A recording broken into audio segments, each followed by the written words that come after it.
It wasn't the kid. It was more of like a misexecution. Yes, it certainly was. And there's the anti-ban. There it is. So okay, insta-lock it. Really?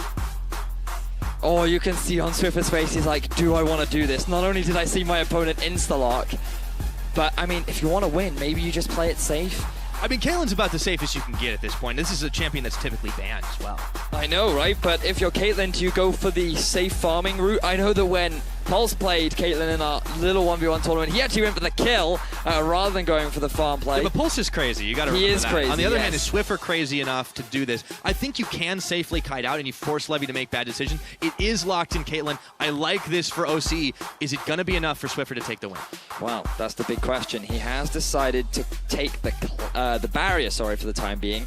Barrier in a 1v1 is actually much more useful against an Ignite because its level 1 value, its early level values are actually much stronger than the heal, and also the heal gets crippled by the opponent's Ignite. So I like the barrier choice. You should be able to come out ahead if you go for a level 1 trade, and I actually think that Caitlyn's level 1 is very strong, especially if you stay in the brush because of how easy it is to stack up those headshot procs. Absolutely, you get it twice as fast. I also think I would like to see, not maxing, but take a very, very early point in traps, just because it makes it that much harder for Kalista to try and dance around, shove a couple in the bush, and it hurts really bad when you step on one of those and then you get just smacked in the face. The big problem with taking traps early is that you're going to lose wave clear from... oh, actually, are you...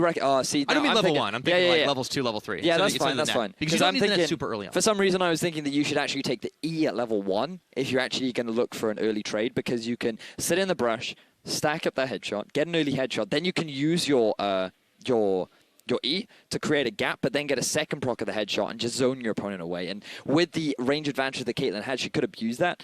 But we'll have to see what Swiffer does as we jump into our third match of the day. Absolutely. We focus a lot on Swiffer, but on the other side, for Levi, I think his game plan is going to be a little bit more try to abuse the brush as well, and just don't give an opening for Swiffer to get those auto attacks in, because Kalista's wave clear early on is not going to be super heavy too, but we have seen the Ren stack start to get really powerful really early. If he can get an all in, it could be big. I feel like that the GPL All-Star squad definitely talked about the power of Kalista in the 1v1. You can see that it's now been picked twice for the team. They got themselves a win early on that could have been through farm, but he ended up getting the kill. And it is definitely an effective tool, using it to just stack up on the minions and throwing your Q out to land it on the back of your opponent to then get that big proc of damage. Now, it was easier against the Urgot because he was so short range and he always had to be within range of the minions, but Caitlyn has a much bigger advantage compared to the Urgot, so it's going to be much harder to get the harassment down. Interesting. So he started the Piltover Peacemaker. Makes a lot of sense here, but he's just going for the minion farm. Doesn't actually try to nail the harass, and he's not taking advantage of the brush right now. A little surprised. Well, his main goal for the early game is actually just to get the early push. He wants to try and push his opponents underneath the turret, because this is something big that we see very often in the 1v1, is just trying to force the minions underneath the turret because of how hard it is to farm. Hold on, though. There's the Ignite, and it's level 1. He doesn't have his net available, but Levi is fighting right inside the minion. Swiffer, though, loses the trade here. He's going to stick around. This is dangerous. He still has the barrier. He still has the exhaust. He's baited out that summoner spell. He just has to get that level 2 now. Once he gets E, he's going to be in a pretty good position, but Levi doing a great job of abusing the level advantage that he had. Yeah, all the OC players on the edge of their seats right now. There's all on the line for them. GPL looking very tense as well. I mean, this is a big deal for them.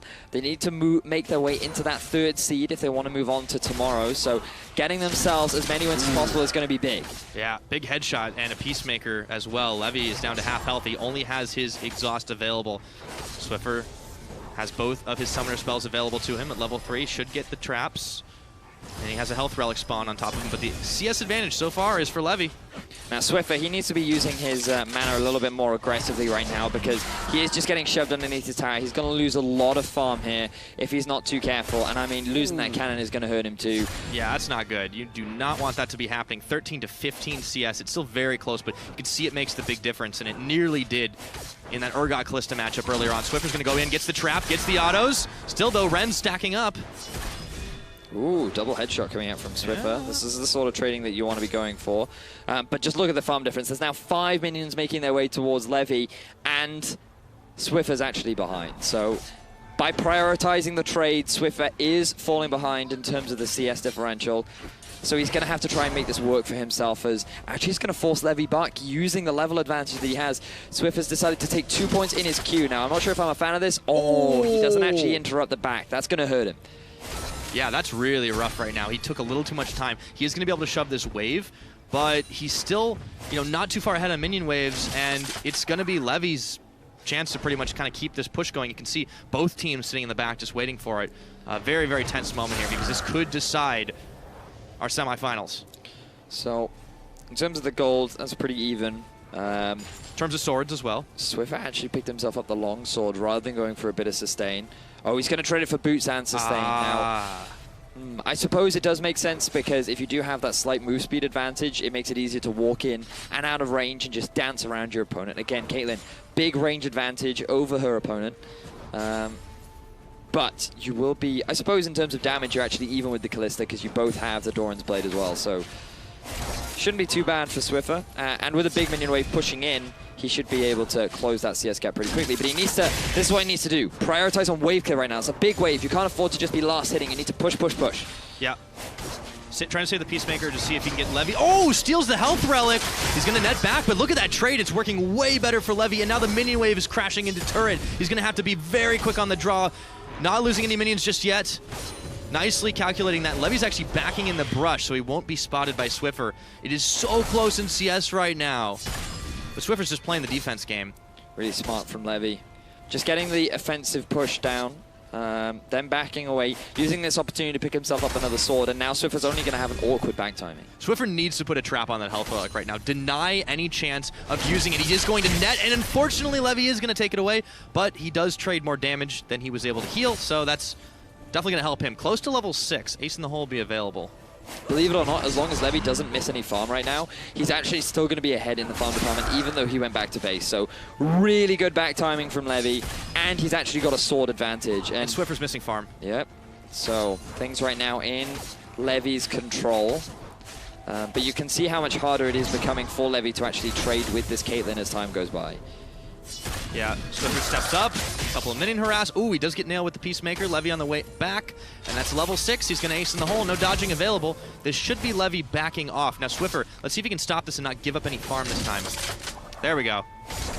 Just force him back. You don't even actually have to do the damage. But he does take an erroneous tower shot. And Levi's going to stick around. Yeah, I feel like he has to. This is going to be good for Swiffer, because now he can go back, pick himself up some items. No, he's actually going to play hyper aggressively. He wants to try and get some damage down onto the turret. I feel like this is a bit of a mistake, because, well, I mean, it can work out, but you're so low on mana. If Levi just decides to go for an all-in commitment, there's the potential for him to come out ahead, largely because of the item advantage that he does have. True.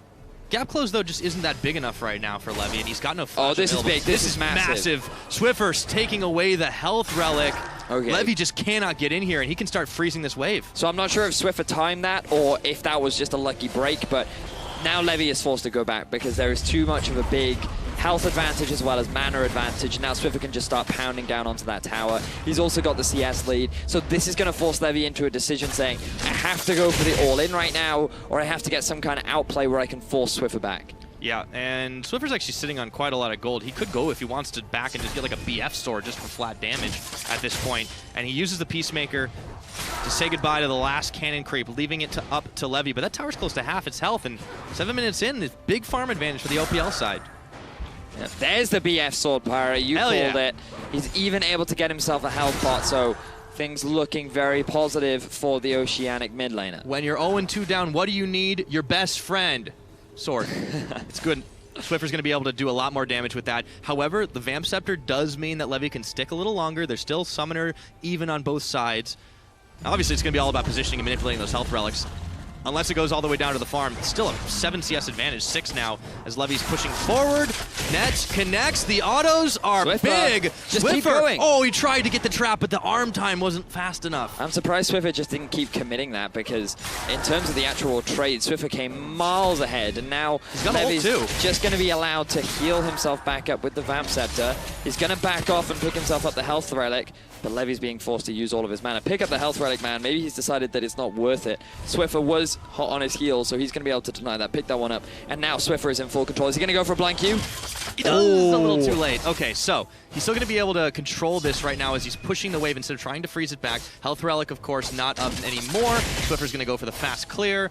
And he's got a pretty big CS advantage. This is, oh man, this is oh so tense for both the teams. You can see, even in the lead, no comfort for OPL right now as the wave comes crashing into tower. He might actually win by tower. I mean, he could just commit to it. He has a cannon minion. Levi feels he has to play aggressively, and now Swiffer is actually in a really good position.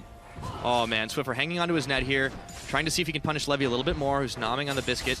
Has the Bilgewater Cutlass available for himself. Nets, autos.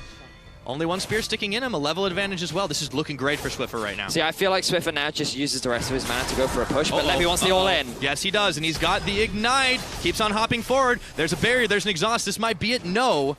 He failed the Rend fire. That was a big problem. Oh! Are you kidding me? No way, Levi! He didn't hit the barrier! I cannot believe Levi just did that! Levi, what a god! What a play, a split-second window, and he nails the Rend.